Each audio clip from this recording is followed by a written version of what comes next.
kettlebell windmill is going to target the hamstrings and the obliques, as well as working on the strength and stability in your overhead position. To start, clean your kettlebell, bring it up to your overhead position. The side that you have the kettlebell on, we're going to keep the toes pointed straight forward. The other foot is going to turn out at about a 45-degree angle. Now, in order to really work the hamstring flexibility, you want to try to keep your legs as straight as possible throughout this movement, even if you can't get through the full range. A little bit wider will make it a little bit easier to get to your bottom position. If you're in tighter, you're going to have more flexible hamstrings to come all the way down. So from here, I'm going to take my hand, place it on the inside of my thigh.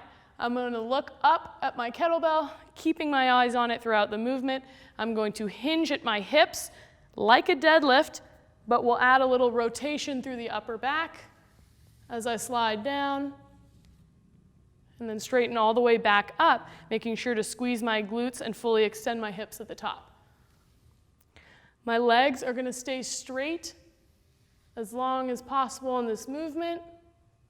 If you have limited range in your hamstrings, you can simply go part way on the movement and then back up to the top.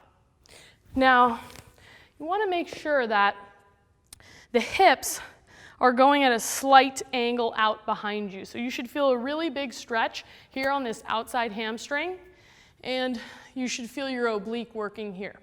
I like to describe it as you're hinging like a deadlift, but then you rotate through your upper back in order to keep your eyes on the bell, as opposed to sliding down this way, which is not really possible to come through your full range simply by stretching here. It's going to place excess pressure on your back. So we're going to hinge and slide all the way to the bottom.